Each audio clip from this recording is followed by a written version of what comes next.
Buenas tardes, nos volvemos a encontrar para nuestra última clase en la que vamos a estar trabajando acerca de este nuevo acercamiento a la pintura, nuevo acercamiento a la representación, pero en este caso en la Argentina. Entonces vamos a ver algunos de los movimientos, algunos de los autores, pintores sobre todo, que vuelven a recuperar, que vuelven a mirar, a pensar la pintura desde una perspectiva contemporánea.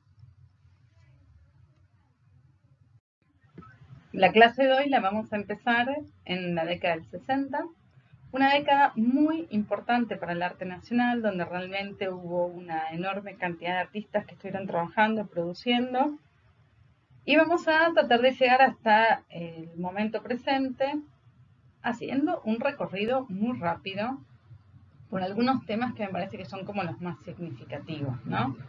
Obviamente esto no pretende ser un panorama totalmente exhaustivo del arte argentino de la década del 60 hasta la actualidad, sino que simplemente es un recorrido, una aproximación como para empezar como a trabajar algunos temas, algunos tópicos más importantes y poner por ahí en juego la obra de distintos artistas, ¿no?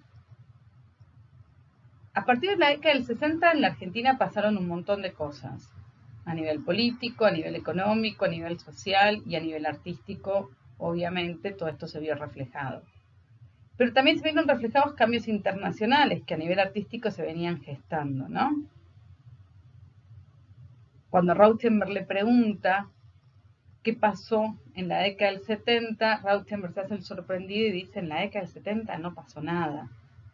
Realmente después de la década del 60, que había sido un momento tan fervorizado de las artes y tan rico y tan productivo para las artes, la década del 70 se sintió a nivel internacional como un momento mucho más parado, detenido, quieto. Acá, en la Argentina, a eso se le suman los sucesivos golpes militares que afectaron muchísimo la producción artística. Entonces, dentro de una situación internacional en donde el arte había como empezado a demostrar un empuje diferente, acá eso se hizo más visible, teniendo en cuenta que muchos lugares de exhibición cerraron, las muestras también se encontraron condicionadas por otros requerimientos, muchos artistas se exiliaron, o sea, fueron momentos bastante más complejos. En la década del 80 nos encuentra en una situación bastante distinta, con un retorno a la democracia a partir del 83, donde se empiezan a mostrar, a exhibir, donde se vuelven a hacer un montón de obras, pero por ahí lo que se está pensando más es en hacer obras más transgresoras, ganar la calle, performance, acciones, y de repente por ahí la pintura no era lo primero que se estaba pensando recuperar, sino prácticas colectivas y prácticas que por ahí tenían que ver con una mirada más de lo performático, de la puesta en escena del cuerpo, de la visibilización del cuerpo y de las disidencias, o sea, realmente estaba atravesado por otras cuestiones, ¿no? Entonces también ahí la pintura va a ocupar un lugar que es interesante que lo pensemos, porque por ahí no era la principal preocupación. Un referente muy significativo de la década del 80 que nosotros estuvimos trabajando cuando vimos performance fue, por ejemplo, Liliana Maresca, ¿no? Como para empezar a pensar qué tipo de artistas y qué tipo de obras estaban sucediendo en ese momento. Y tratando de ordenar un poco el panorama, que siempre eso genera como, a veces cuando uno ordena, genera como una sensación de como de una situación muy progresiva y muy prolija, cosa que en la realidad es todo lo contrario, ¿no? Pero bueno, simplemente para plantear así un poquito un esquema ordenador, la década del 90 y la década del 2000 son momentos también muy particulares en el arte nacional, donde por ahí el mercado se mete desde un lugar distinto y empieza a atravesar ciertos condicionamientos artísticos, empieza a ver como un incremento en la producción, pero también muy signada por ciertas prácticas vinculadas al mercado, ¿no? Entonces, bueno, son como momentos distintos que nos van permitiendo mapear un poco y ver cómo ubicamos ciertas cosas. Siempre teniendo en cuenta que en el arte las décadas históricas no están condicionando profundamente la producción de los artistas y que uno puede ordenar, pero siempre entendiendo que las cosas después adentro de esos compartimientos se están moviendo, están dialogando entre sí, se están comunicando y que nada sucede de manera ordenada. Pero bueno, nosotros vamos a empezar viendo algunas cuestiones vinculadas a la década del 60 que nos van a dar un poco esta idea de ese momento tan enfervorizado de producción, para después justamente quedarnos con un poquito este planteo, ¿no?, de la revista Primera Plana y tratar de pensar un poquito en relación a este anuncio de la muerte de la pintura. Si bien ya la década del 70 es una década que en comparación daba la sensación de que tenía un movimiento diferente y que tenía por ahí hasta menos producciones, menos movimiento, todas estas anuncios, ¿no?, de la muerte del arte vienen muy emparentadas con estas concepciones de la posmodernidad, ¿no? La muerte de la historia, el fin de la historia, la muerte del arte, la muerte de la literatura. Se anunciaron la muerte de un montón de cosas.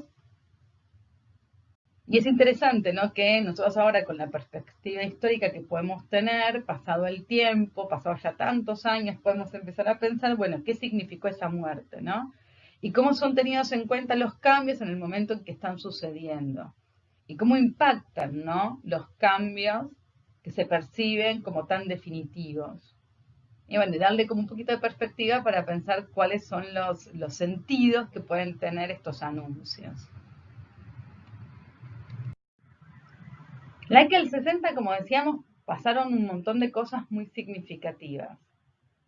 Nosotros algo hablamos de Greco cuando estuvimos viendo autorretratos, performance, lo tocamos, Alberto Greco, en 2 o 3 momentos, que probablemente es uno de los representantes del informalismo más significativo, más interesante, más carismático seguro,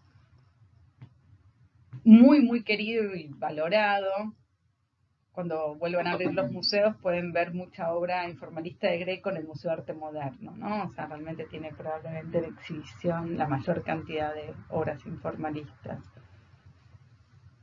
También es un momento, como decíamos, donde artistas del pop o vinculados con el pop o cercanos a la estética del pop van a estar trabajando en la Argentina. Nosotros no vamos a pensar tanto ni en el informalismo ni en el pop. Nos vamos a concentrar en otro de estos grupos que estuvieron trabajando, que es la nueva figuración. Porque bueno, tiene más que ver con lo que estamos trabajando y nos permite después seguir conectando con un rastreo y con un acercamiento a lo que es justamente la pintura, ¿no? Algo en esa nueva figuración va a vincularse con el pop y lo vamos a trabajar del pop solamente en esa relación. Nosotros vimos ya la obra de Marta Minujín y hablamos de algunas de las intervenciones de Delia Cancela, de Pablo Mesejian, de Alila Pusovio. Algunas cosas nosotros estuvimos viendo en relación a todo este momento, en relación al Ditela y en relación a estas exposiciones que se hacían ahí. Algo estuvimos mencionando, ahora simplemente vamos a hacer alguna conexión con los artistas de la nueva figuración. Es un tema muy importante, pero bueno, no como para trabajarlo en este contexto. Si bien trabajaron en algunos casos la figuración y todo ese tipo de obras, nosotros vamos a ir por otra línea, ¿no? Vamos a recorrer esta recuperación de la pintura o este nuevo acercamiento a la pintura desde otros lugares posibles.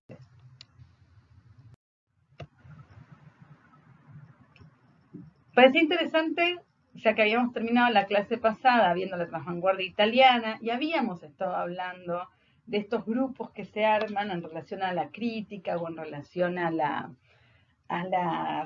por ahí estrategias de exhibición y estrategias de circulación de las obras. Parecía interesante empezar a pensar cómo fue algún caso posible acá en la Argentina con obras de artistas argentinas. Y en relación a lo que veníamos trabajando en la clase pasada, un movimiento muy importante para nosotros, que fue tan breve que es increíble pensar lo que impactó, la trascendencia que tuvieron cada uno de estos artistas y sus obras, y que empiezan a ser conocidos y empiezan a exhibir a través de esta unión en grupo, que fue llamada justamente la nueva figuración, en una muestra que hacen, que se llamó Otra Figuración, en la Galería Peuser. 4 artistas, en ese momento muy jóvenes: Ernesto Deira, Rómulo Machió, Luis Felipe Noé y Jorge de la Vega, que tienen lazos de amistad, cuyas obras no pretenden homologarse y parecerse y seguir principios equivalentes, pero que tienen un vínculo de cercanía afectiva, Muchas veces comparten taller, comparten algunas ideas, algunos proyectos y sobre todo las ganas de volver a pintar, ¿no? Las ganas de rescatar la pintura y de volver a poner la pintura en el eje de la discusión, ¿no? Acá los tenemos a los 4 en una foto de Summer Macarius.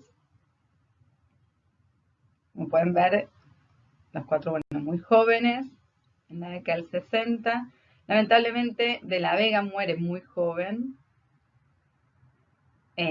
Pero bueno, el grupo no duró mucho tampoco, ¿no? O sea, no por ningún problema en particular entre ellos, sino que, bueno, De la Vega se fue a Estados Unidos, Macho también viajó, o sea, se separaron, pero aprovecharon el empuje que les daba exponer juntos, ¿no? O sea, utilizaron un poco, no por ahí en el mismo sentido que la transvanguardia italiana como una cuestión tan programática y tan organizada, pero sí de alguna manera lo usaron estratégicamente el poder exponer juntos, trabajar juntos, compartir talleres, compartir el proyecto, compartir todo el trabajo que implica una muestra, bueno, todo lo que connota, ¿no?, la producción de una muestra tan compleja. Acá lo vemos. Entonces en el 61 exponen en la Galería Peuser, en el 62, ahí está el catálogo de la exposición en la Galería Bonino, en el 63 en el Museo Nacional de Buenos Aires y en el 65 ya el grupo se diluye, se separan y cada uno sigue por su lado sin ningún drama, sin ningún problema, sin ninguna situación traumática, ¿no? Simplemente cada uno siguió su recorrido por su lado y ya no abandonaron esta idea de grupo y colectivo, ¿no? Probablemente son de los últimos grupos que se fueron armando. A partir de ahí, la década del 80 se trabaja mucho arte colectivo, pero no grupo.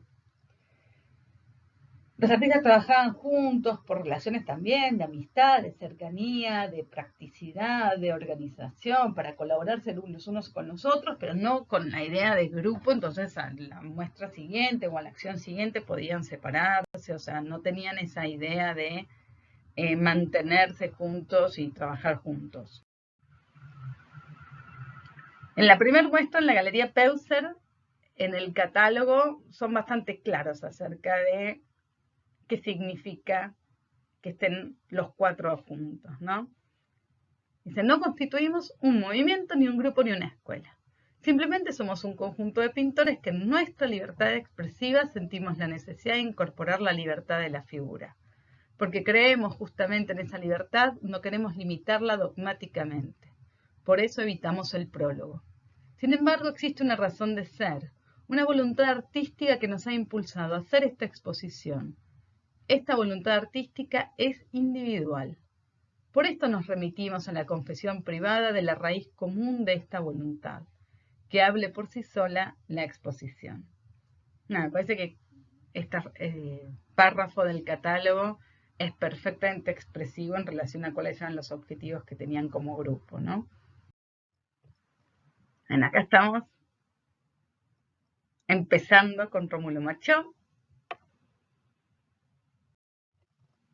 en una foto de Daniel Rivas, que está en el Museo de Bellas Artes.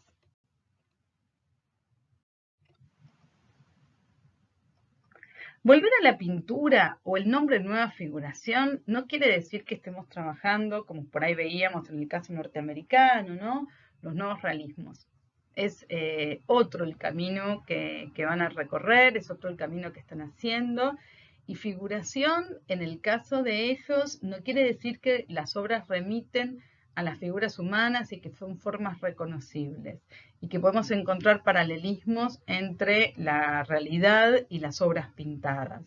Es todo lo contrario, ¿no es cierto? Vamos a encontrar obras que nos van a parecer en un primer momento prácticamente abstractas y que vamos a tener que hacer como un esfuerzo casi intelectual de empezar a reconocer las figuras, ¿no? Como que hay distintos niveles de lectura, sobre todo en las obras por ahí de Machó o bueno, de Noé también, ¿no? Hay como distintos niveles de lectura en donde por ahí tenemos una primera impresión o un primer acercamiento, muy guiado por la pincelada, por el uso del color, y otros acercamientos en donde ya empezamos a ver y a detectar que hay ciertas cuestiones que tienen que ver con lo reconocible o con lo que remite, ¿no?, a la posibilidad de un reconocimiento de figuras, ¿no? En un primer momento, entonces, nosotros vemos acá una conjunción de colores, una contraposición de colores neutros con colores cálidos muy vibrantes. Esos colores cálidos muy vibrantes, como los naranjas y los rojos, todavía incrementan más su atención en el espectador por el contraste con los grises y neutros del fondo, ¿no? Los negros también hacen un juego interesante para dar un poco de profundidad en una obra que justamente es muy, muy plana. Y empezamos a ver después que hay como un juego de superposiciones o de pentimentos, en donde una capa de pintura, una pincelada, un trazo tapa al otro, y luego hay como un ejercicio de ocultamiento y de develación al mismo tiempo, ¿no? Entonces vemos como los trazos se van como superponiendo, pero al mismo tiempo a través de un esgrafiado se empiezan a retirar. Y vemos como si fuera una punta de un punzón, fue raspando la capa pictórica y dejando como una huella. Y ahí vemos cómo hay caras que se van superponiendo y como en realidad ahí descubrimos que la figura principal es un rostro que tiene como rostros también trabajados en las distintas capas. Y empezamos a ver, bueno, justamente esta superposición de formas, ¿no? El juego es un poco ese, ir trabajando con el espectador a través del reconocimiento y del descubrimiento. El espectador empieza a ver determinadas cosas, empieza a acercarse a la obra y la va descubriendo lentamente, ¿no? Ese es un poco como apelar a una contemplación más detenida de parte del espectador. Acá la paleta de color cambia y nos encontramos con colores muy vibrantes, y cuando vemos el título de la obra, bueno, ahí le damos como una especie de sentido y de entendimiento de por qué, ¿no? Aquel hermano loco de Teo, bueno, de alguna manera nosotros reconocemos en el título la posibilidad de que la obra sea una especie de homenaje o de cita a Van Gogh, ¿no? Y encontramos ahí, porque lo empezamos a buscar, el perfil de Van Gogh pintado. Vemos la barba roja. Bueno, empezamos a ver algunos elementos que probablemente si no los estuviéramos buscando, por ahí no lo encontraríamos, ¿no? Ese rostro con la barba y los ojos azules, por ahí no es el primero que vemos. Por ahí el primero que vemos es el que está pintado sobre fondo azul. Una silueta delineada en negro. Y el otro a través de la cantidad de pinceladas y cómo estas pinceladas se superponen, empieza a resultar un poquito más difuso. Pero bueno, el título ancla un poquito la imagen y ahí también empezamos a entender la utilización de colores puros.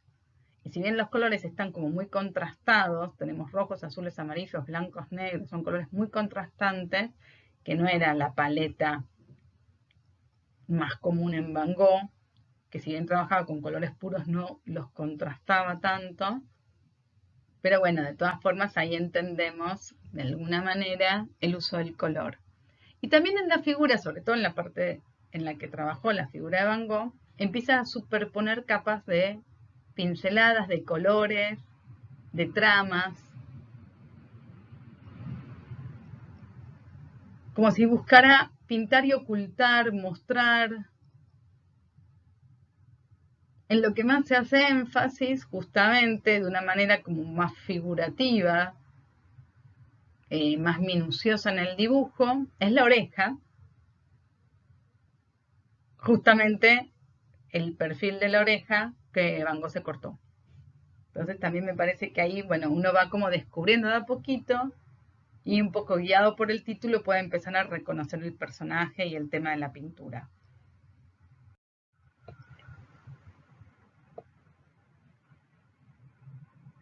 Va a ir cambiando también la búsqueda de Machaut. Pueden ver que acá trabaja con pinceladas bastante diferentes. Pero esta superposición se mantiene y me parece interesante ver que en la superposición también está el uso de la técnica del esgrafiado, ¿no? El esgrafiado es retirar sobre distintos colores que se empiezan a aplicar uno sobre el otro a través de algo punzante, como imagínense un punzón o algo que puede descascarar la capa de pintura, se retira la primera capa para que aparezca la segunda. Y así se puede dibujar, como por ejemplo en la parte izquierda, donde el fondo es negro, se fue raspando un poquito la pintura para contrastar con el color blanco que es de la capa pictórica, ¿no? Se retiró el negro y quedó el blanco que estaba abajo. Esas técnicas le dan como también mucha ligereza, porque es muy sutil el esgrafiado. Entonces, contrastando con las pinceladas gruesas de la parte inferior, aparece esa sutileza de la línea trazada tan finita al esgrafiado y genera como un contraste visual muy interesante también. Esta sería como la parte más pop.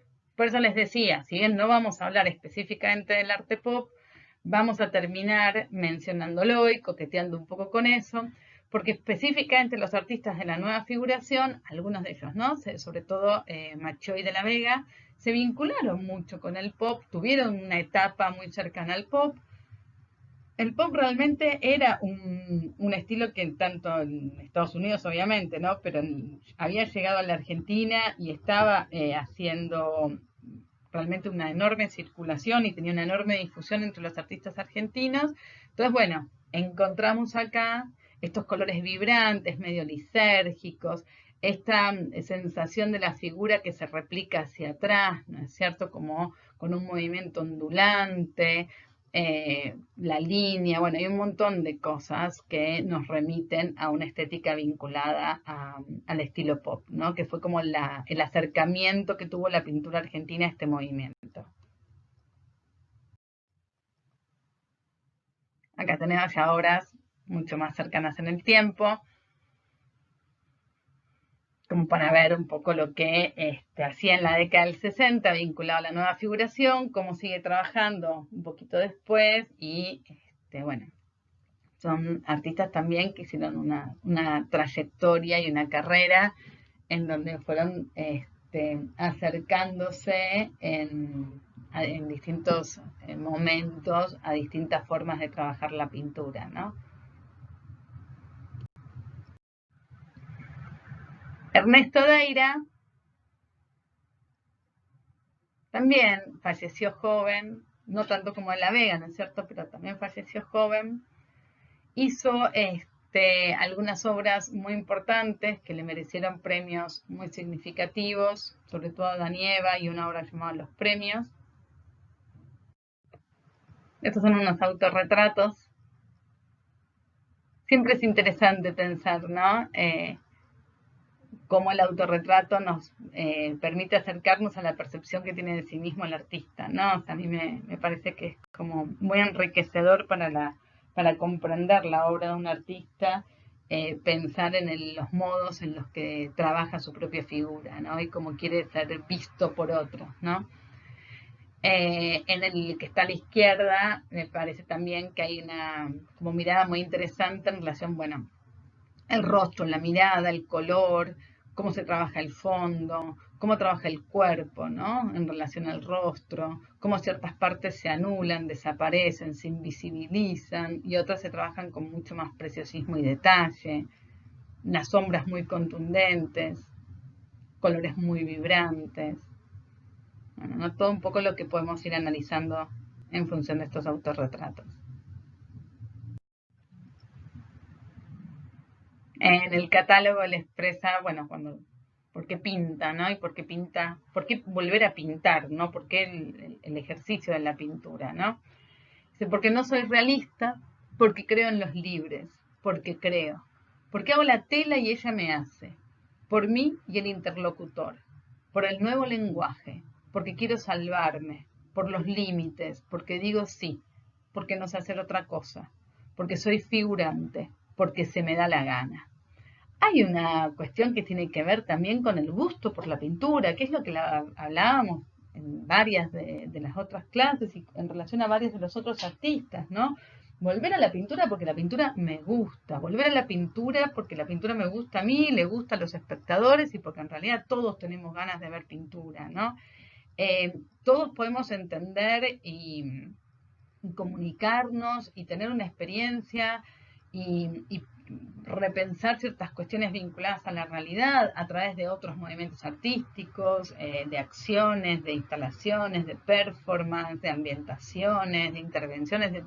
Todos esos movimientos pueden ser muy interesantes para los espectadores y pueden resultar como muy interesantes también como ejercicios de sociabilidad y de reflexión y de pensamiento.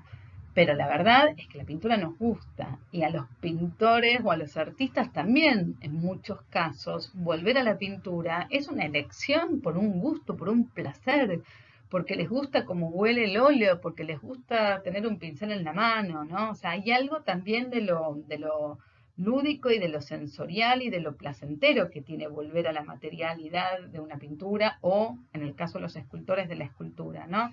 Que a veces es difícil de explicar y es interesante ver cómo por ahí ellos lo plantean, ¿no? O sea, vuelvo porque ejerzo mi posibilidad libre de decir me gusta pintar, más allá de que hoy en día se esté poniendo en cuestionamiento que la pintura realmente sea un ejercicio contemporáneo o una manera, ¿no? Contemporánea de trabajar. Y esa reflexión va a ser interesante en muchos artistas y me parece que bueno, es un poco el meollo del asunto, ¿no? Cómo evitar, cómo correrse un poquito de la discusión de que no hay manera de que estos acercamientos al arte sigan siendo contemporáneos, ¿no? Y de empezar a plantear que sí, que hay una manera, que se puede buscar la manera y que lo hacemos porque tenemos ganas, porque queremos, porque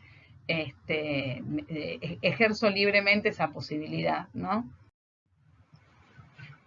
Esta es una de las obras con las que va a ser premiado, que mencionábamos, se llama justamente Los Premios, y acá volvemos a una figuración que no necesariamente es realista, mimética, que no necesariamente está circunscripta a la realidad o busca justamente relacionarse con la realidad. Y acá también encontramos ciertas cosas que veníamos viendo en otros movimientos de afuera, ¿no? Por ahí cierta relación con el expresionismo alemán. Va a haber mucha vinculación en la Argentina con el expresionismo alemán, sobre todo con el movimiento del puente, más que con el jinete azul. Si bien Kandinsky va a ser un autor leído acá en Argentina y va a ser un autor sumamente valorado, estéticamente esta gestualidad, ¿no? del puente, de pintores como Kirchner, por ejemplo, va a ser probablemente lo que más conmueve o lo que más difusión tuvo en el arte nacional. Acá también encontramos esta sensación del chorreado, de la superposición capas, y tiene cierto vínculo, aunque sea como por ahí posterior y estemos en un momento en donde justamente los artistas trataban como de despegarse un poquito, es interesante pensar también los vínculos con el expresionismo abstracto norteamericano, porque el pop busca justamente establecerse desde la separación con el expresionismo abstracto norteamericano. Y vamos a ver, estamos viendo que estos artistas que estamos trabajando acá tienen cierta cercanía con el pop, pero también con la gestualidad, con el chorreado, con ese trazo sumamente expresivo, los tamaños grandes, bueno, tiene un montón de elementos que por ahí nos hacen acercar o nos hacen pensar en el expresionismo abstracto norteamericano.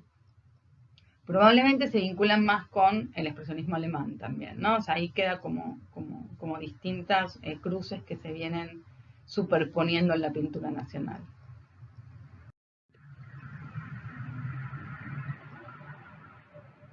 Colores muy vibrantes, casi agresivos, rojos, azules, en contraste con blancos y negros. Esta pintura que busca específicamente alejarse de la representación mimética de la realidad y de cierta representación decorativa y estética, ¿no? Eso también es interesante pensar, que si bien volvemos a la pintura, y eso implica volver al comercio, volver a la galería de arte, volver al mercado, que la gente pueda comprar y se pueda llevar a su casa y colgar de un clavito una obra, no por eso están apelando a una obra decorativa, ¿no? Eso me parece que es algo que en los cuatro se ve como de manera muy concreta.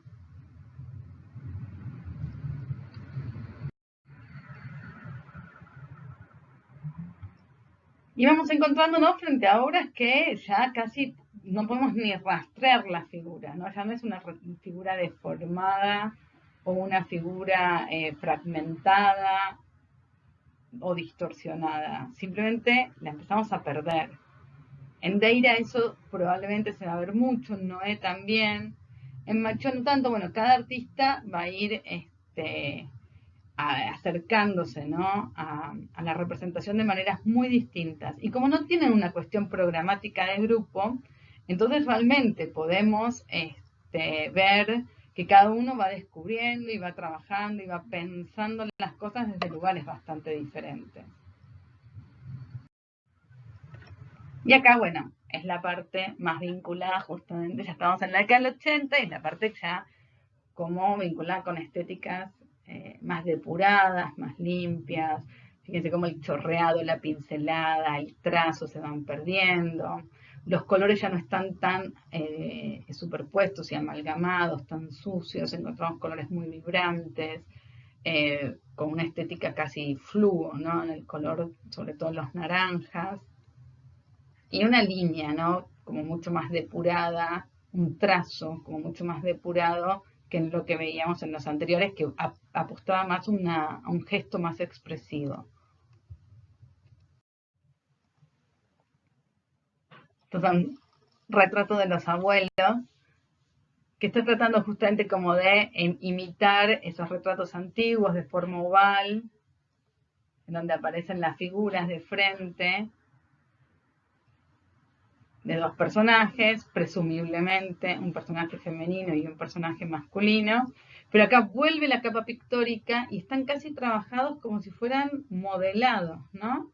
Vemos la superposición de pintura y vemos el trabajo de superposición en volumen, el brillo, la materialidad, ¿no? de la obra. Casi que reconocemos la figura de la derecha a través de haber podido reconocer la figura de la izquierda. Porque si solo viéramos la mitad derecha, casi que podríamos ni siquiera darnos cuenta de que está remitiendo a una figura humana, una figura presumiblemente femenina, ¿no? Pero en la relación de los dos óvalos entendemos que en el rojo también hay una figura. Hay un montón de ejercicios que son interesantes de pensar, ¿no? Que también tienen como todo un apoyo teórico de un montón de cuestiones que está trabajando el artista, ¿no?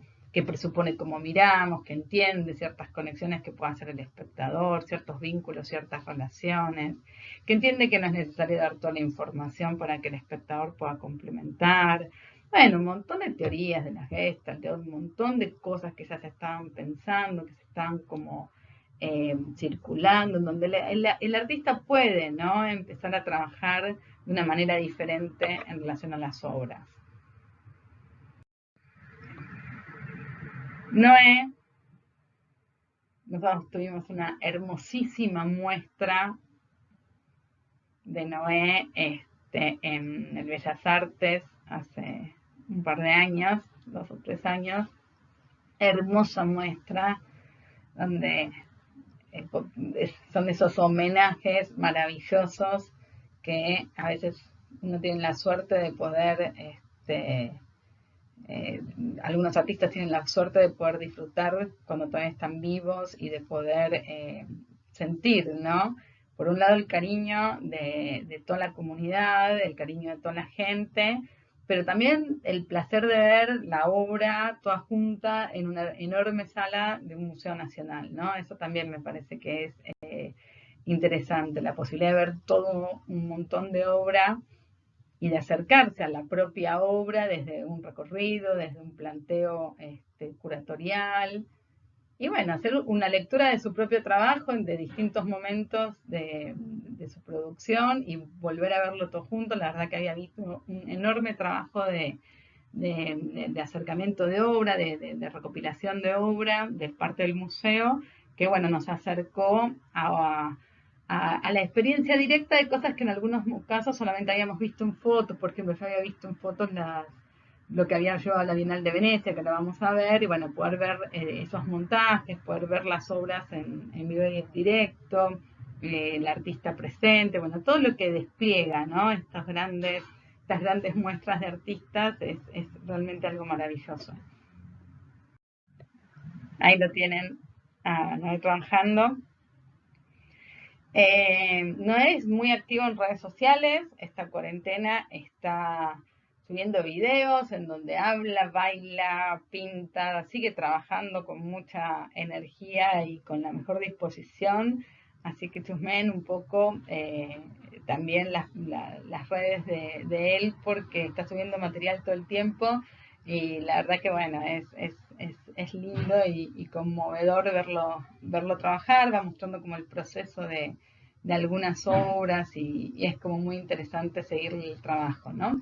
De algunos de estos artistas, bueno, se han sacado muchos libros y mucho material muy interesante de todos, de la nueva figuración. Hay estudios, algunos más simplemente más bonitos, más llenos de fotos y por ahí con estudios menos teóricos, y otros con realmente donde la fortaleza está en el estudio teórico, ¿no? Pero bueno, son artistas que tienen un montón de miradas, de análisis y de reflexiones, ¿no? Así que también, bueno, además de los catálogos, han hecho muchas muestras, y estas muestras están como muy documentadas, entonces también eso hace que las investigaciones sobre estos artistas sean como más prolijas, ¿no? Pero bueno, además de eso, pueden acceder, que es como otro canal, ¿no? Como para conocer al artista, las redes sociales que maneja, para ver un poquito qué es lo que está haciendo y qué es lo que está pensando en cada momento, y cómo van los procesos de sus trabajos, ¿no? Bueno, de Felipe Noé, en el Museo de Bellas Artes, está esta obra. La verdad que estamos haciendo un análisis muy rápido de las obras. En algunas por ahí me puedo detener un poquito más, pero quería verlo esto como más como un pantallazo de empezar a analizar distintas posturas de los artistas, distintos acercamientos de los artistas, y por ahí no detenernos tanto en los análisis de cada obra, ¿no? Pero bueno, en este caso, Introducción a la Esperanza es una obra que es muy importante, porque está justamente planteando el inicio, o pone en evidencia el inicio de una preocupación que Noé va a desarrollar en el resto de su pintura, que es la expansión del marco. Una de las reflexiones que va a hacer Noé, que va a ser como muy interesante y que realmente acompaña un largo proceso de su obra, tiene que ver con esto de la tensión que le produce el marco rectangular o el bastidor rectangular, el formato rectangular y cerrado de una tela, ¿no? Y cómo empezar a buscar estrategias de amplificar y de movilizar, o de darle como una posibilidad más a ese formato tan rígido, ¿no? Entonces vamos a empezar a ver, por ejemplo, telas que se desprenden del bastidor, o telas que salen del bastidor, como en este caso. Si ustedes ven, hay una obra, digamos, rectangular abajo, de la cual se empiezan como a desplegar obras arriba, como si fueran los carteles que están sosteniendo las personas de esa manifestación. Y por ahí, en el caso de este cuadro en particular, no nos llama tanto la atención, porque lo entendemos muy vinculado al tema. Pero más allá de este tema y más allá de esta obra en particular, realmente es una preocupación que atraviesa la reflexión tanto teórica como práctica de Luis Felipe Noé, ¿no? Entonces él se pone a pensar, bueno, cómo movilizar un poquito esta rigidez del marco. Y en esa búsqueda, bueno, como les decía, desde romper el bastidor, separar la tela del bastidor, o hacer que haya cosas que salen del bastidor, va a generar como esta sensación casi de que explota, ¿no?, el bastidor, y que se amplía, se multiplica, y todo lo que eso puede producir, ¿no? Otra de las cuestiones que a él le empiezan como a hacer cierta, le empiezan a despertar como cierta preocupación o curiosidad, es el frente y el dorso, ¿no?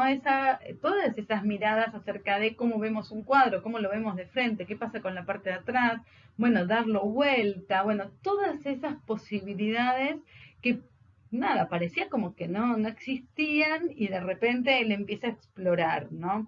Acá lo que vemos es una obra rectangular en la base que le da como un peso, le da como un anclaje, le da equilibrio en la composición.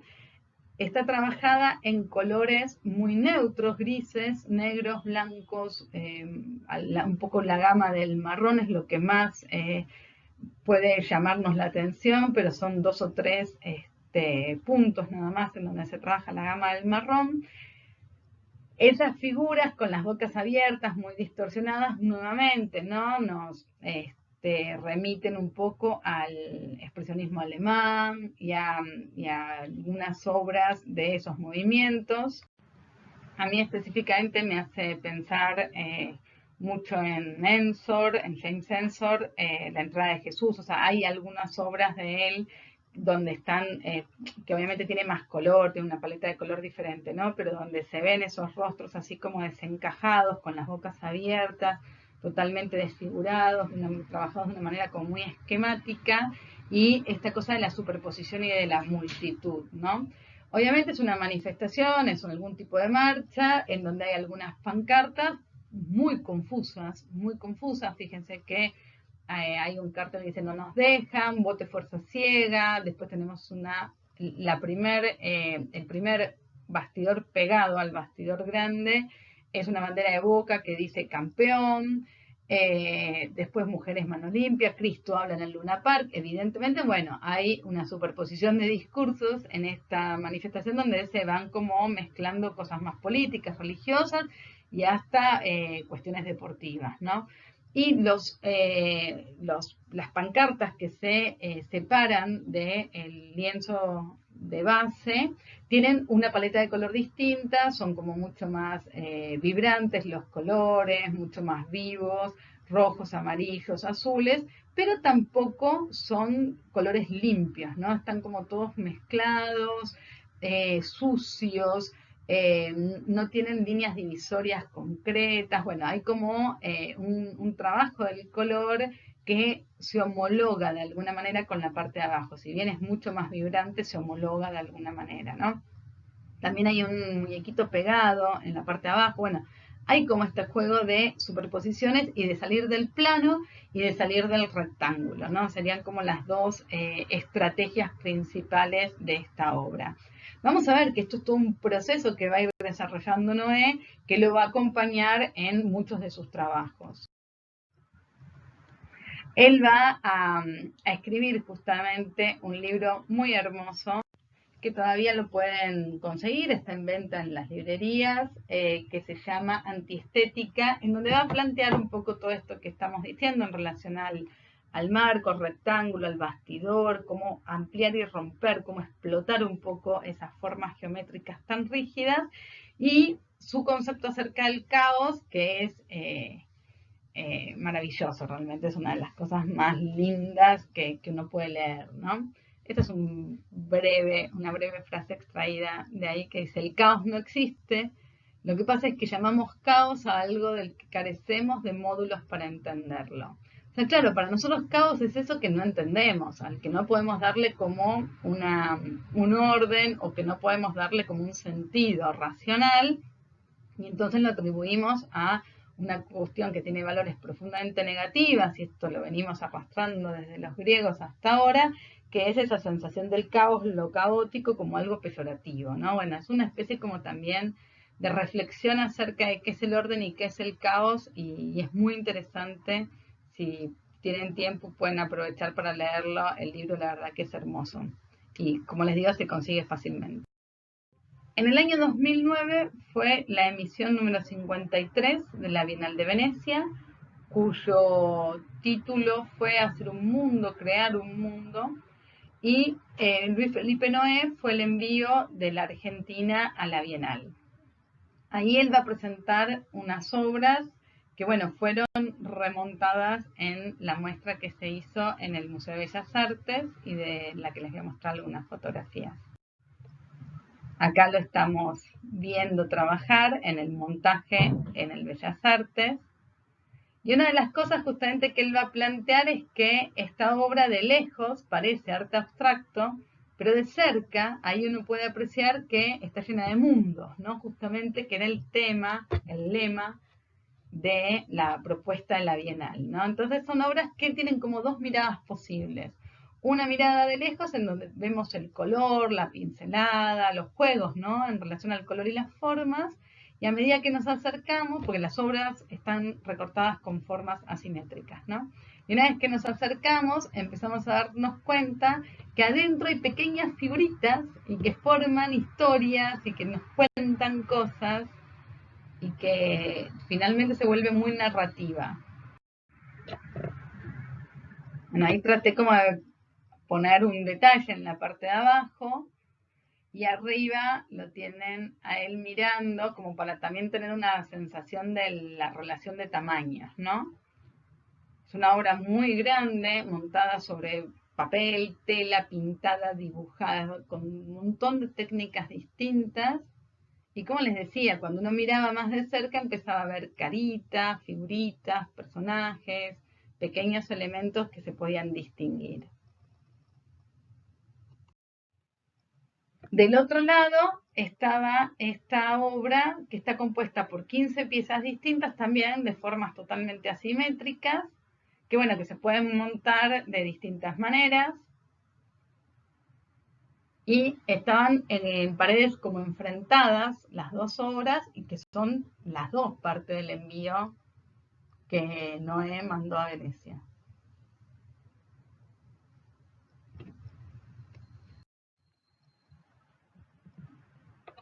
Estas son algunas de las otras obras que podíamos encontrar también en el museo, en donde justamente se trabaja esta sensación de la ruptura o la búsqueda de salir de la rigidez del bastidor, ¿no? Entonces tenemos desde uno de los primeros ejercicios que va a hacer él dando vuelta el bastidor que vemos en el vértice superior izquierdo, en donde encontramos como si fueran dos bastidores pegados uno al lado del otro, pero uno de frente y uno de atrás, y el que está pegado de atrás tiene como una tela chorreada colgando, ¿no? Entonces eso de sacar la tela del bastidor y ponerla no tensada, sino plegada, arrugada, con pliegues, hechas nudos, saber de qué otras maneras se puede presentar la tela ante el espectador.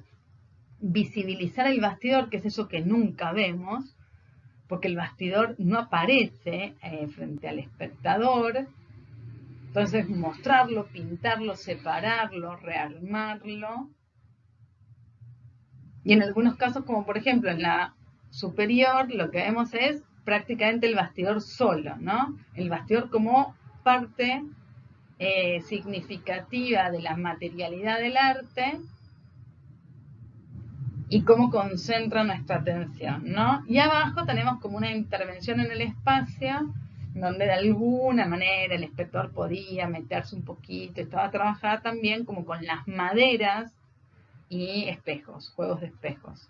Entonces, bueno, son todas estas búsquedas posibles en distintos momentos y con distintas intenciones de ver qué pasa si el cuadro deja de ser un plano que tiene una sola mirada. ¿Qué pasa si yo obligo al espectador a recorrer el cuadro? ¿Qué pasa si transformo un cuadro que suele tener una mirada como más estática de parte de los espectadores? ¿Qué pasa si lo transformo casi en un objeto escultórico, ¿no? Y que viene como a partir de la década del 60, pero al día de hoy esto se agudiza aún más en esta reflexión de que ciertas cuestiones no tienen por qué ser compartimientos estancos, ¿no? Y que una pintura no tiene por qué ser solamente una pintura y que una escultura no necesariamente tiene características que la separan totalmente de las otras artes, ¿no? Esto, por ejemplo, nosotros ya lo mencionamos en algunos de los otros módulos, se ve cuando hablábamos sobre todo de arte conceptual, se ve mucho en relación, o lo están teorizando mucho los teóricos del arte, en relación al texto y la obra, ¿no? Como que no son dos cosas separadas. El texto y la obra es una misma instancia, ¿no es cierto? Es una misma situación. Entonces se empieza a ver artistas que incorporan texto a las obras, empieza a ver como miradas teóricas que incorporan imagen o que sacan la imagen. Bueno, empieza a ver como todo un juego en relación a eso, ¿no? En otros momentos de la historia del arte nosotros podíamos reconocer con mucha facilidad una escultura de una pintura, o el texto que se escribía reflexionando sobre una obra que lo separábamos totalmente como un ejercicio totalmente distinto de la obra. Bueno, hoy en día justamente hay todo un movimiento muy interesante que empieza como a reflexionar sobre todo esto. Y obviamente no es nuevo, esto viene desde hace algún tiempo en donde a partir de estas búsquedas de estos autores se puso en evidencia que ciertas cosas no tiene sentido tenerlas divididas de maneras tan tajantes, ¿no? Bueno, Noé justamente de alguna manera nos pone en evidencia esas reflexiones y esas búsquedas, ¿no? O sea, pinturas que no se pueden ver como tradicionalmente miramos una pintura, pinturas que no se pueden colgar como tradicionalmente colgamos una pintura. No sé si ustedes recuerdan, al Bellas Artes había pinturas que estaban colgadas en el medio de la sala para poder ser vistas por delante y por detrás, porque estaban pintadas de los dos lados. Entonces, esa idea que nosotros tenemos de que la pintura va contra la pared colgada a un clavo, bueno, de repente en algunas obras de él se rompe, ¿no? De que la tela va tensada sobre el bastidor, bueno, no necesariamente, puede ir enroscada, puede ir caída del bastidor. Bueno, podemos jugar con estos elementos de maneras poco convencionales, ¿no? Y eso nos amplifica un poco y nos saca de esta cosa tan rígida, ¿no? Del famoso cuadro cuadrado, cuadro ventana inventado en el Renacimiento. Acá estamos con De la Vega, artista también maravilloso, lamentablemente muere muy joven y eso, bueno, había empezado a hacer toda una carrera un poco más alejada de la pintura y más vinculada con la música, pero bueno, que quedó como bastante incipiente y no tuvo tanta oportunidad de desarrollar. Como les decía, él va a empezar a trabajar con la música en la búsqueda de hacer un arte que sea como más cercano a los espectadores. Y se da cuenta de que justamente la música es algo que le permite estar como muy cerca, muy presente, que mucha gente por ahí no va a ver una muestra de arte, pero que escucha música, ¿no? O sea, y la música se escucha en todos lados, no necesito ir a ver una muestra. La música la escucho en mi casa, la escucho en la radio, la escucho en cualquier lado, ¿no? Entonces, bueno, va a empezar a desarrollar toda una faceta musical. En YouTube pueden ver videos y pueden escucharlo cantar, es muy interesante, por ahí como compositor, es muy gracioso también, tiene mucho sentido del humor y es lindo escucharlo, ¿no? Si la canción es un despertador de conciencia, es más poderoso que la pintura, va a plantear, ¿no? Y dice, quiero con mi música comunicarme con la gente que no va a las exposiciones, que no lee libros. Bueno, y estas son algunas, sí, de las pinturas del Malva, en donde es una serie en donde va trabajando a través del uso de distintos materiales, con monstruos, figuras monstruosas, figuras con collage en donde vemos texturas, telas pegadas, vidrios, eh, pintura gruesa como botones, papeles. Trabaja mucho, mucho, mucho la textura, el volumen, la superposición. Colores muy vibrantes, muy contrastantes también. Va a trabajar también en relación a equilibrios, ¿no? Compositivos muy complejos. Ahí eso pone en evidencia que son artistas que tienen mucho oficio, ¿no? Ustedes observan la parte izquierda de la obra, prácticamente no solo no tiene elementos pictóricos, sino que el color es muy neutro. Y del otro lado está como todo el peso de las texturas el peso de la materialidad, el peso de las líneas, el peso de las formas, el peso del color. Y a pesar de eso, la obra está perfectamente equilibrada, ¿no? Bueno, hay una tensión en las diagonales que se proyectan hacia el lado que está como vacío, que equilibra la composición. Fue trabajando estas caras y después fue sacándoles como si fueran los negativos. Hay muchas técnicas que se van poniendo como en juego, pero también aparece mucho el gesto, el chorreado, esa situación como de desprolijidad. Entonces es como que hay un pintor que tiene mucho oficio, que conoce muy bien su trabajo, pero al mismo tiempo que no lo pone en evidencia de una forma muy rápida. Es como que lo tenemos que ir descubriendo, porque lo que vemos en primer lugar es una obra que está trabajada con mucha rapidez, con mucha desprolijidad, donde se trabajaron distintas técnicas, por ejemplo, y se usan distintos materiales para estampar, por ejemplo, tapitas de botellas, haciendo esos circulitos azules, celestes. Después, bueno, todo lo que tiene que ver con las formas de esta cara que él fue trabajando con los vidriecitos que se van como estampando con distintos colores.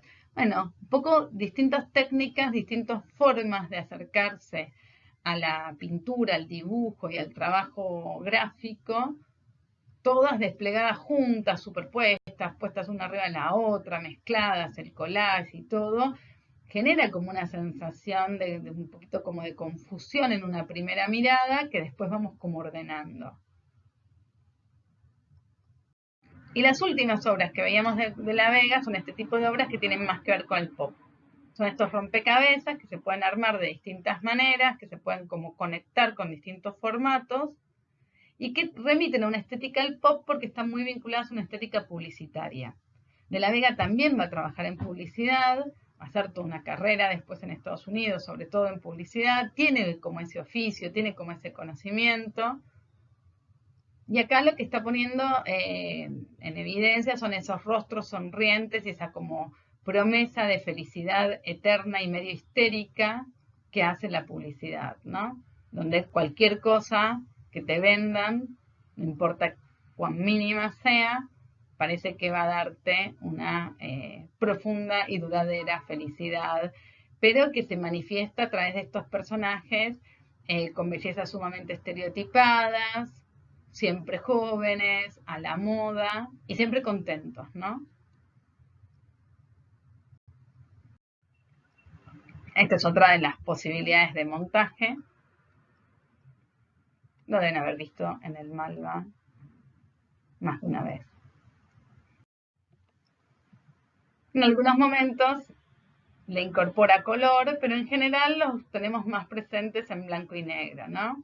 Y también va a empezar a deformar esas caras, que en un primer momento eran como más, era menos evidente el mensaje, y en otros sí, esa deformación, estiramiento o alargamiento de las facciones es como que hace más evidente la cosa burlesca, ¿no? O de alguna manera lo siniestro en torno a esas risas tan estereotipadas. Bueno, salimos del grupo de la nueva figuración para trabajar con algunos artistas que siguen vinculados, relacionados y con los que, bueno, podemos empezar a pensar el tema de la figuración. Hubo últimamente muestras muy interesantes de Alonso en el Bellas Artes y en la Fundación Fortabat también, que nos permitieron ver algunas obras de tamaño grande y algunas obras que por ahí no eran tan fáciles de haber visto en otros lugares, y además siempre, bueno, la posibilidad de ver todo junto incrementa la potencia, ¿no?, del mensaje de los artistas. Me parece una de las, probablemente de las cosas más interesantes de Alonso, la vinculación con el apropiacionismo, la vinculación con las citas, el ejercicio historiográfico que hace en su obra, me parece realmente tan interesante como él va a ir trabajando con la obra de distintos artistas y analizando mucho los modos de trabajar de esos artistas, los modos de usar el color, ciertas características, ¿no? Dónde situar esos artistas, de qué manera pintarlos, trabajarlos, etcétera, siendo muy fiel a su propio estilo y a su propia manera de trabajar, pero también esas obras, bueno, dan cuenta, ¿no? De acerca de quién nos están hablando, ¿no? Hay como un juego, un diálogo muy potente, muy poderoso entre el artista Carlos Alonso y el artista que elige para referirse. En este caso, por ejemplo, Van Gogh. Entonces encontramos este personaje, hay una sensibilidad enorme en el trabajo de Alonso, ¿no? Entonces encontramos este personaje y la tristeza, la dureza, pero por otro lado también la energía, miren el cabello que se vuelve como un fuego, ¿no? Todo despeinado. Y no solo la potencia por ahí de crear de esa obra, ¿no? Y curiosamente en un contraste muy fuerte entre esta figura como muy matérica y un fondo totalmente neutro. Acá vuelve a su tema de Van Gogh, donde aparece este personaje con la oreja vendada, y el punto de vista es interesantísimo, porque lo pone, se coloca desde arriba mirando esta figura como empequeñecida, tan chiquitita, ¿no? La cama se ve como gigante, cuando en realidad, cuando nosotros recordamos la habitación de Van Gogh, la cama sufre esas distorsiones también, ¿no? En donde hay partes que, la habitación que pintó Van Gogh en Arles, hay partes que se agrandan, hay partes que se achican, como que tiene como una fuga y una perspectiva muy extraña esa habitación. Bueno, y acá también, cuando lo pinta Alonso, genera una sensación de perspectiva muy llamativa, donde todas las líneas fugan, las líneas de la cama fugan en una diagonal y las líneas de el diseño del acolchado fugan en otra diagonal. Y el pintor ahí tan chiquito mirando hacia arriba, que casi da como la sensación de esa tristeza enorme que pudo haber causado, ¿no?, la decisión de terminar cortándose una oreja.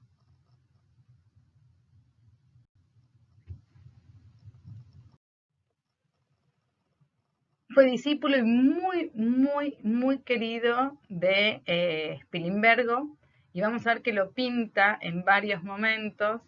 A Alonso le duele mucho cómo Spilimbergo termina su vida bastante solo, aislado del medio artístico, y bueno, entonces va a hacer muchas obras en donde trata como justamente la figura de Spilimbergo como si fuera con esa sorpresa de encontrarlo solo, viejito, triste, como desprotegido, desvalido. En general usan las siglas LS, pero bueno, nosotros sabemos que se refiere a Lino Enea Spilimbergo, ¿no? Nuevamente, tiene muchos retratos. Yo les traje poca obra de Alonso, pero la verdad que tiene mucha obra y son todos maravillosos los cuadros. Eh, Simplemente es como para despertar un poco la atención sobre él, que bueno, es un artista muy consagrado, seguramente todos ustedes conocen, pero a indagar un poco más sobre su obra, ¿no? Es un aguafuerte. Aguafuerte son los grabados que tienen como soporte el metal y trabajado a punta seca, es como con un punzón que van tallando y marcando la textura y la superficie del metal para después lograr la imprimación de la tinta, ¿no?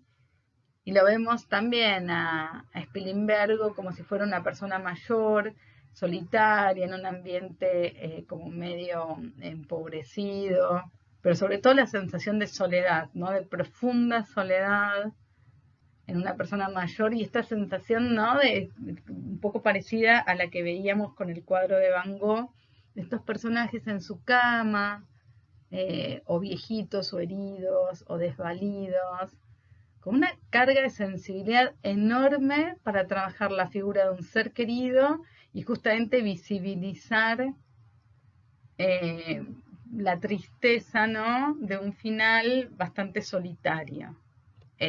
Bueno, el aguafuerte en esta paleta de monocroma en los negros y los grises y todas las sombras tan fuertes, la sombra que se proyecta atrás en la pared, casi como amenazante, ¿no? Bueno, todo genera como una sensación de tristeza y de cierta como nostalgia por la figura de Spilimbergo. Pasamos ahora a Marcia Schwartz y hacemos así como un cambio muy radical. Marcia Schwartz es una artista que va a trabajar sobre todo en la década del 80, ¿no? O sea, a partir, quiero decir, de la década del 80, en la que retorno a la democracia va a generar como un movimiento muy grande de conexión de artistas y de experimentaciones y de trabajos de distintos artistas. Ella, por otro lado, también de conexiones entre ellos, ¿no es cierto? Acá la tenemos en un retrato de Grossman. Y bueno, contactándose con un montón de figuras muy emblemáticas de este nuevo movimiento cultural o de este nuevo mundo cultural que hay en la ciudad de Buenos Aires sobre todo, pero bueno, en general en la Argentina, específicamente a partir del 83 con el retorno a la democracia, ¿no? Donde empiezan a ganarse otros espacios como el Rojas, donde empiezan a aparecer figuras que por ahí en otros momentos hubieran sido impensables, donde se empiezan a hablar de ciertas cosas que en otros momentos no se podía, como por ejemplo ganar el espacio público, hacer intervenciones en la calle, hacer obras de teatro en la calle, exposiciones en lugares que por ahí ni siquiera eran tan típicamente artísticos. Bueno, jugar un poco, ¿no? Con todas esas cosas, empieza a haber como una enorme libertad sexual y una enorme libertad de mostrarse públicamente, con más ropa, con menos ropa, con ropa masculina, con ropa femenina, bueno, como una libertad que los artistas empiezan a aprovechar de una manera muy grande y que lo vamos a ver como un destape o llamado de alguna forma más popularmente como un destape, que va a funcionar y que va a ser muy evidente, sobre todo hasta en una enorme libertad, sobre todo sexual, y de probar drogas y de probar nuevas como formas de alterar ciertas percepciones de la realidad, hasta que, bueno, el SIDA va a cambiar totalmente el panorama, ¿no? O sea, el aparecimiento del HIV va a cambiar muchísimo esta relación con el cuerpo, esta relación con el otro, y va a generar una vuelta a ciertos parámetros un poco más introvertidos, ¿no? O sea, que va a haber acá una diferencia muy significativa. La obra de Marcia Schwartz, bueno, en ese contexto de libertad creativa y de libertad de experimentar y de libertad de conocer y de moverse, va a dar cuenta un poco de un uso del color y de un uso de las líneas, como mucho más lúdico por un lado y transgresor por el otro. Va a reportar influencias, por ejemplo, como decíamos, ¿no? Del expresionismo abstracto, pero también de la transvanguardia italiana, del grupo Cobra, que nosotros ni mencionamos, pero bueno, de un montón de otros movimientos que se estaban gestando y que estaban empezando a llegar a la Argentina y que estaban teniendo cada vez más difusión, en donde, bueno, las líneas empiezan a modularse, a generarse así como distorsiones, inseguridades, los colores se hacen como muy vibrantes, y es la de Marcia Schwartz es una obra que es maravillosa porque ella está trabajando el retrato, que es probablemente uno de los géneros más tradicionales de la historia del arte, ¿no? Acá lo tenemos al batato, ¿no? O sea, son géneros hiper tradicionales, pero lo logra hacer de un modo totalmente contemporáneo y que no hay manera que nos remita a un retrato tradicional, a un retrato más común de la historia del arte, ¿no? Miren cómo se juega con los colores, cómo juega con las líneas, la sensación del espacio, ¿no?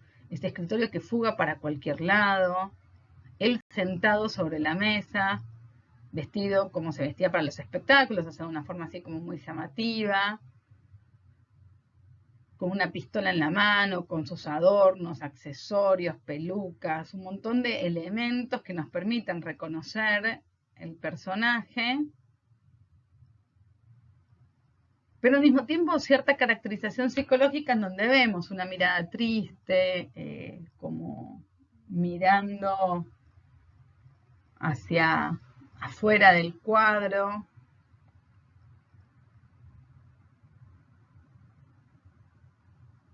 Las sombras de color, un poco condicionadas por el color de la pared, aparecen azules, y el color del velo, del tul, aparecen azules, lo que le da como una tristeza y cierta nostalgia al personaje. Esta ambivalencia, ¿no?, entre lo femenino y lo masculino, lo alegre y lo triste. Está trabajado así, ¿no?, justamente a través de estas tensiones. Hay sombras, pero no hay sensación de volumen. Hay líneas, pero las líneas son muy inciertas. Entonces, bueno, desde esos lugares se vuelven obras como difíciles de asir, ¿no? Como imprecisas. Y esa es como la mayor riqueza que nos permite como empezar como a pensar, a mirar, a reflexionar sobre la imagen. Este es un retrato que hizo Liliana Maresca, ellas fueron muy amigas. En la última etapa de la vida de Liliana Maresca, ellas estuvieron juntas viviendo en el Tigre, realmente eran muy cercanas en su vínculo. Y bueno, este es un retrato que hace de Liliana Maresca, donde también es interesante ver cómo el cuerpo se superpone con la cama, con el fondo, y estas distorsiones, ¿no?, de la perspectiva. Elige pintarla en una fuga, en un escorzo, pero al mismo tiempo elige distorsionar ese escorzo para que no se vea académicamente interpretado. Y cómo está trabajado el color, ¿no? Colores como fríos, grises, que reflejan en el cuerpo, y de repente esa lámpara en colores muy cálidos, las flores, los detalles decorativos, una cosa totalmente distinta, como si fueran dos registros totalmente diferentes. Bueno, Pablo Suárez no solo trabajó pintura, sino que también trabajó escultura. Y también hubo una muestra hermosa de Pablo Suárez hace poco tiempo que nos permitió ver un montón de obra toda junta, sobre todo las esculturas, ¿no? Acá tenemos algunas pinturas de Pablo Suárez, sobre todo de la década del 60, de principios de la década del 70, en donde vemos estas naturalezas muertas de plantas, mesas, en donde está trabajando sobre todo como vinculación a la pintura de la cámara, esos ambientes como fríos, deshabitados, donde lo que es más presente es la geometría, no se ve la pincelada, no se ve la línea, está como totalmente invisibilizado el pincel y el trazo y el gesto del artista. Y si bien lo que nos está mostrando son plantas, es muy fría la composición, es muy fría la obra, y nosotros tenemos la sensación como de un mundo detenido, ¿no? No tenemos la sensación de algo vital y expresivo, sino todo lo contrario. Bueno, él trabaja durante un tiempo en esta línea de trabajo pictórico, hasta que después, bueno, sobre todo a partir de la década del 80, atravesado, como decíamos, un poco por la influencia de la transvanguardia italiana, de los expresionismos, del grupo Cobra, vemos que empieza a hacer esta obra que probablemente es la que más reconocemos nosotros de él, es más, es la que está en los museos. Las naturalezas muertas, los homenajes a la cámara, que eso, si bien son muy interesantes, y son un montón, las podemos ver mucho más en subastas, en galerías, en obras de coleccionistas, porque también son formatos más pequeños, y obviamente porque tienen algo que ver con lo decorativo, que es mucho más fuerte, ¿no? Son obras que probablemente para una persona que quiere tener una obra de arte contemporáneo le resulta mucho más fácil de convivir esa obra que esta. Acá ya vemos la distorsión de las perspectivas, la distorsión de los cuerpos, la fragmentación de los cuerpos, ese cuerpo que está ahí en el fondo que aparecen solo las piernas, ciertas exageraciones no visuales, contrastes muy fuertes de color, el color de arriba, rosados, celestes, amarillos, con todo el resto de tonos grises del edificio. Pero sobre todo las distorsiones de los cuerpos, ¿no? Las distorsiones de la profundidad, las distorsiones de la perspectiva, las distorsiones de las texturas. Entre cuerpo, azulejos y agua no hay ninguna diferencia. Y vemos estos personajes que giran mucho más hacia el grotesco, ¿no? Y en escultura, trabajando con resinas, empezó a pasar sus personajes al formato tridimensional. Acá vemos a un hombre tratando de viajar en tren, la obra se llama Exclusión, y muestra justamente a los que van quedando al lado de afuera, ¿no? Los que no logran entrar.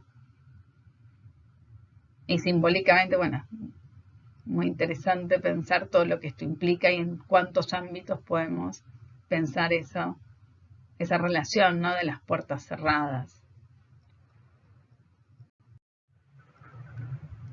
Y acá jugando con la literalidad del título, ¿no? Sopa de pobre puede ser la sopa que se prepara para ser consumida por la gente más humilde, o una sopa hecha con un pobre. Entonces aparece ahí la hornalla, la cacerola y una figura humana flotando entre los fideitos. En donde, bueno, a través de cierta cuestión medio como humorística en un primer momento por el juego de palabras, tiene como una reflexión y una connotación social muy compleja y muy, muy triste y muy angustiante, ¿no? O sea, como que también acá juega con dos niveles del discurso que lo hace como también muy interesante y enriquecedor. Bueno, y para terminar, quería, en este rapidísimo viaje, quería acercarnos a el grupo Mondongo, que me parece que es un grupo, hoy en día es un dúo, pero bueno, fue un grupo y quedó el nombre Grupo Mondongo, que es como interesante para pensar desde una reflexión hiper contemporánea, ¿no? Formado por 3 artistas jóvenes, de los cuales quedan hoy en día Juliana Lafite y Manuel Mendanja, que son los que hoy en día siguen funcionando como una pareja, pero bueno, al haber sido un trío se llamaba Grupo Mondongo, ¿no? Y trabajan con muchos materiales, hoy en día están trabajando mucho con plastilina, pero han trabajado con fiambres, con caramelos, han trabajado con hilos, con lanas, con tapitas con piedritas, etcétera, ¿no? En unas obras que justamente lo que nos llama la atención es la textura, por un lado, los juegos de materialidades tan diversas por otro, y la minuciosidad y la meticulosidad en la representación. Bueno, esta es una pintura de una serie muy amplia que se llama Calaveras, en donde trabajan las calaveras un poco como una cita a ciertas cuestiones religiosas, ¿no? Hay muchas citas de la historia del arte, hay muchas citas históricas en los distintos partecitas. Fíjense que en la sombra del agujero de la nariz aparece la Dama del Armiño de Leonardo, arriba en la frente aparece representada una última cena, y bueno, y un montón de pequeñas caritas. Ahora vamos a ver algunos detalles. Miren, por ejemplo, los dientes, ciudades. Hay muchas citas en relación a la conquista de América, muchas citas en relación a la conquista y a la opresión y a la colonización española, pero después mezclado con dibujitos, ahí está Bob Esponja, o sea, es realmente una obra en la que se mezclan miles de pequeñas cositas. Cada uno de estos dientes es como un micromundo, ¿no? Al ser trabajado en plastilina van como pudiendo marcar, dejar como relieve, trabajar como si fueran pequeños detalles en cada uno de los pedacitos y partecitas de la obra. Miren, les traje así como pequeños detalles como para que vayan viendo es muy interesante verlas en vivo y en directo, porque uno casi que ni se puede imaginar la sensación de la textura y de la materialidad de estas obras tan pesadas además, porque son obras como muy contundentes. Otras son más ligeras, cuando trabajan con hilos, por ejemplo, son casi etéreas, ¿no? O cuando trabajan con caramelos translúcidos, ese tipo de cosas son mucho más sutiles. Pero bueno, estas son estas, digamos, algunas de las últimas obras que están trabajando y son como muy, muy contundentes. Esta es una serie que hicieron en que se montó acá en el Museo de Arte Moderno y se ha montado, bueno, en otros lugares, que representa como si fueran paisajes del Tigre, en donde uno ve esta mezcla del agua, el delta, el agua, las plantas, todo absolutamente trabajado con plastilina y una enorme como minuciosidad y una como un preciosismo en el detalle, ¿no? Entonces son obras que si uno ve de lejos, ve perfectamente las figuras, ves los árboles, el río, el agua, el pasto, el cielo, o sea, ves perfectamente y diferencias cada aspecto y cada parte. Pero cuando te toca verlo de cerca y te podés acercar, empezás a ver, como veíamos en la calavera, que dentro de la historia empiezan a superponerse otras historias y otras historias y otras historias. Y la verdad que es como muy interesante y muy rico visualmente, ¿no? Ellos están trabajando con una galería de arte que es muy interesante, que se llama Barro, que es la misma con la que está trabajando Nicola Costantini y muchos otros artistas contemporáneos. Si entran a la página de Barro van a poder ver un montón de otras obras, entre ellas, que yo no les agregué porque era como abrir todo otro capítulo, tienen como una serie de obras vinculadas con cuentos infantiles. Y los de Caperucita Roja específicamente me parece que son muy interesantes y me parece que son dignos de ver, sobre todo por cómo juegan con el sentido del lobo, lo perverso, la niña, o sea, hay algo que es como interesante, ¿no? O sea, es como interesante empezar a pensar. Miren, pues bueno, tienen muchísimas otras obras con otras materialidades también, ¿no? Que son interesantes de ver. El Grupo Mondongo, bueno, hizo muestras grandes, sobre todo en el Museo de Arte Moderno, pero hace ya mucho que no vemos una muestra del tamaño de lo que fue esta del Delta.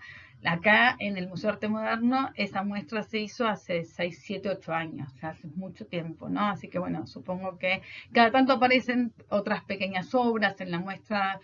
En el CCK hicieron otras obras con metales, con alambres, bueno, o sea, que cada tanto aparecen algunas otras cosas, pero hace bastante que no hacen una muestra tan grande como este montaje.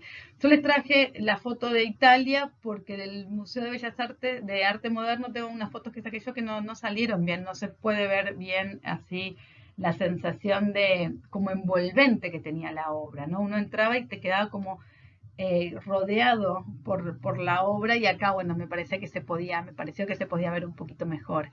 Estas son fotos de la página de la Galería Barro. Bueno, y con el Grupo Mondongo, que es probablemente el más joven y el más contemporáneo de todos los artistas que estábamos viendo y que siguen trabajando hasta ahora en relación a estos aportes en donde justamente lo pictórico y lo escultórico, la figuración, la vuelta, ¿no? a viejas y nuevas materialidades, bueno, ¿no? Cómo se empiezan a mezclar un poco todas estas cosas en el arte contemporáneo, me parecía que era una buena manera de pensarlo desde la obra de ellos, ¿no es cierto? Así que bueno, con el Grupo Mondongo nos despedimos. Y hasta nuestro próximo encuentro, nuestro próximo módulo, en donde vamos a trabajar con videoarte, arte digital, arte por computadora, sistemas y todo lo que tiene que ver con nuevas tecnologías vinculadas a los movimientos contemporáneos de las artes visuales. Espero que se encuentren todos bien y hasta nuestro próximo encuentro.